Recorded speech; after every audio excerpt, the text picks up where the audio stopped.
ShopDog and I just started the car 2 minutes ago. I am running data logging, so it's been running for a few minutes. It's 3.3 megs, so we'll see how long that goes. But you can see we're getting warm. Around 160, I'll turn it off, copy that data log over to the computer and free up the space so that I'm guaranteed to catch this happening. So that's the first step, is we have to catch it happening on the data logs, and then we'll start looking to see if we can figure out where the interference or whatever's happening is coming from. But the first thing we've got to do is figure out what's happening and what data the computer sees. We're coming up on 160. We've never seen this happen here, so let's see what we got. Well, this file isn't that long. I think instead of downloading it, I'm going to stop the log and now start a new log. Okay, because there should still be plenty of room on the card, but I don't want the anomaly to happen in a log that's, 10-15 minutes long. So we're kind of hoping the second log now, but I'll go and mark that down, that at 160 we started a second log, and we'll go from there. Okay, it's been a few more minutes. We are doing the log, but I changed over so that we could read the data. So hopefully you guys can read all that. So everything looks fine. Let me zoom out. Oh, I make that sound a lot easier. There we go. So everything's fine. Now it's 172 for the Dakota and 180 for the, oh no, 177 now. So the thermostat must have opened. As you can see, I've got a thermostat on each side, or a sensor on each side there. So we're just hoping that this will happen. And then one of the things people keep talking about, making sure that's closed, that's closed. I mean, nothing's under any tension. It's not going anywhere. We're warming up. The IAC count's coming up, or coming down. So, yeah, the manifold temp is 67. The map is hanging right at that 40 like it normally does. TPS is 0. AFR is 13.5. IAC counts are 8. We don't have ignition timing, so that doesn't matter. And the battery voltage is 14.4. So idle is hanging right in that 650 range. I was just really kind of hoping to catch it doing it on camera, but historically it doesn't ever seem to want to.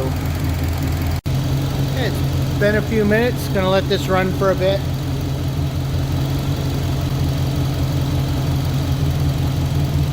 Hoping to catch it.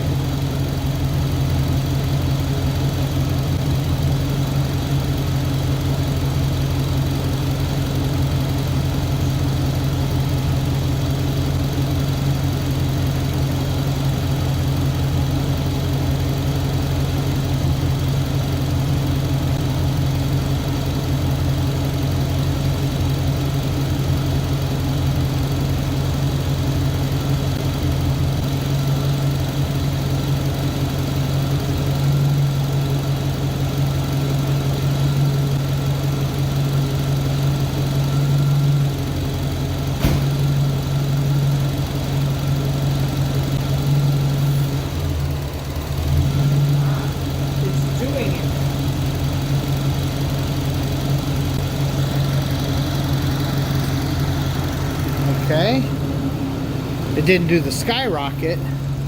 The IAC is 0, and just because of where we happen to have everything open, it says the IAC is closed.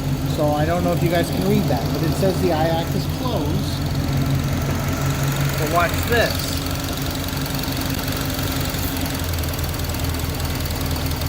That's not closed. Closed means that shouldn't do anything.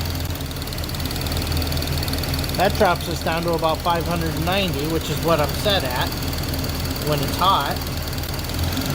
So yeah, so it's done it. Whatever it does, it happened. It's already happened in here. So this isn't where it thinks it is now.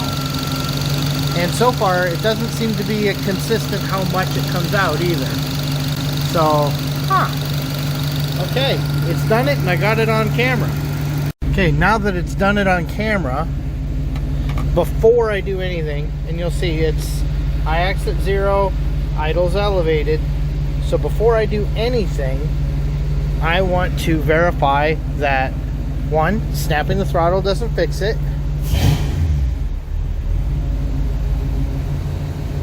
So see, she comes down 0, she's still too much. So it wasn't snap throttle. The only thing that fixes it, turn it off, turn it back on, and I bet, oh, nice hot restart. So watch her come down now. Hopefully she's in focus. And see, we're back at 7 like we're supposed to be, idling around 650, not 750 it closed. So whatever happened, happened. Now we're going to do the next stage of testing. I'm reviewing that data log. I don't know how well you guys are going to see it. But here is, in fact you can watch it happening.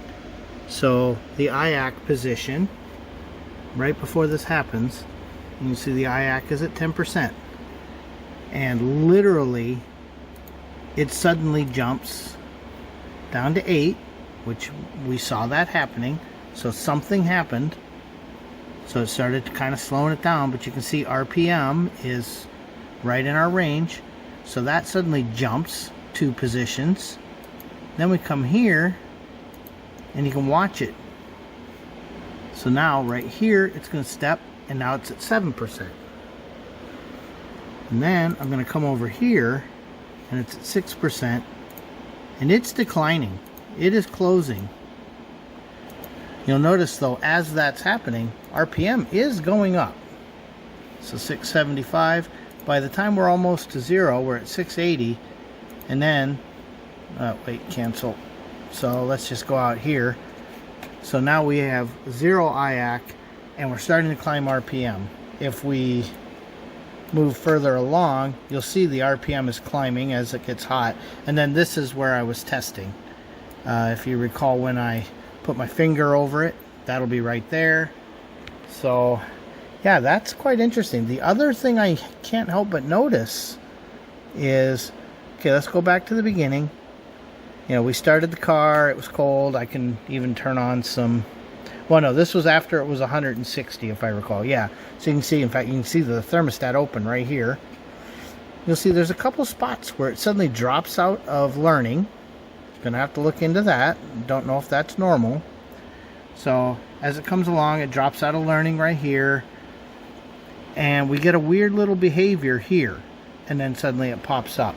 Not sure what this is, because you can see the temperature should be stable, although that's the coolant temperature. So I imagine as this is happening and heat's rising, the manifold temperature is changing. But we can see a definite weirdness in the IAC here. And then, in fact, let's make it so that the IAC is easier to see. It never really goes above 30. So there, you can see this happening. So that does something, but then it recovers. But then here, this is when we get that weird decay. Boom, boom, boom, boom, boom. And it falls. And during that time, there's a bunch of other little things. I look at other sensors, though, and I don't see anything showing up on any other inputs. So I literally think what we have going on here is, okay, takeoff status, TPS never moved, not until I moved it later. CTS didn't matter. Air fuel, you know, it's just responding to what's happening, so we don't care about that. So now we've got IAC, we've got RPM, and the map. And you can see there's nothing going on there. It's not like there's suddenly a random vacuum leak. So we get to this point, and let's let that only show us 1500 RPM to give us a little more detail. Let's let that only go to 20. So now you can really see the detail here. Now you can also see an old man with his goggles on. So yeah.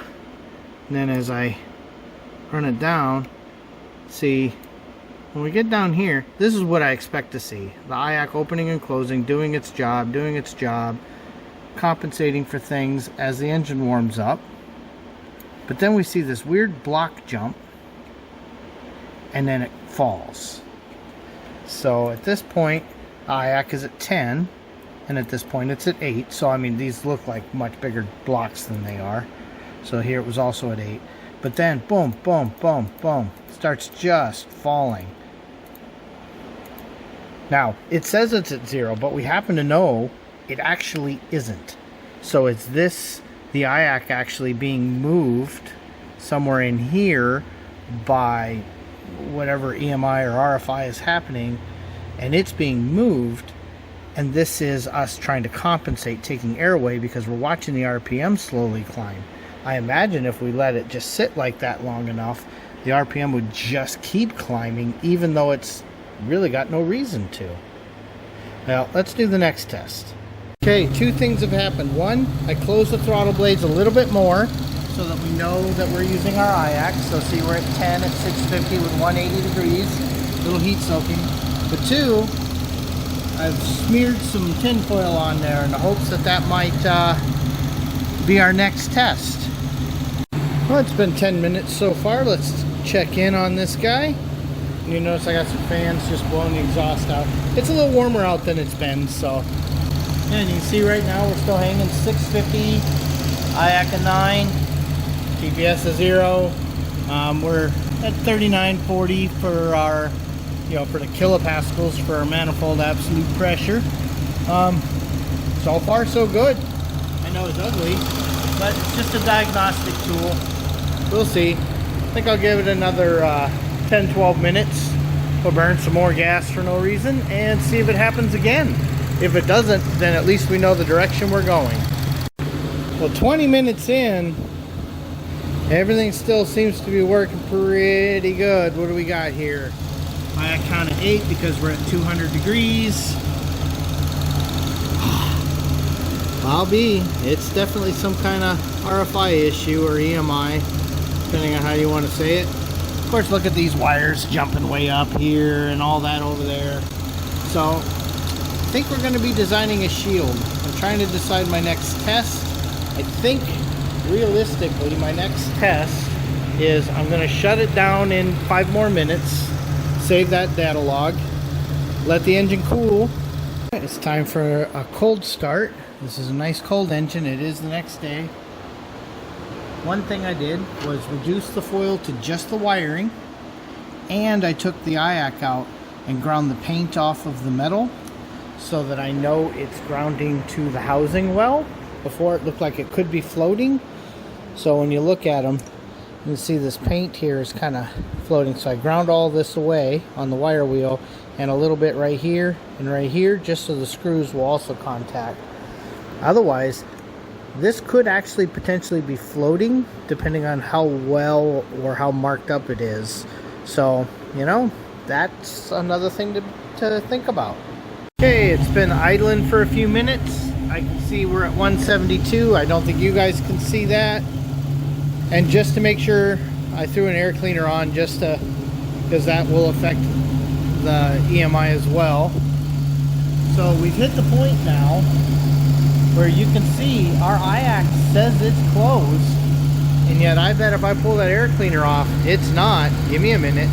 Okay, got the air cleaner off, and oh, look at that. That is not closed. So that is not enough shielding.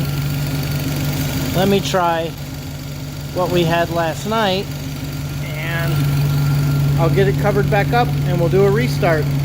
Okay, just did a restart. Restarted the log. We're now at a 17 IAC,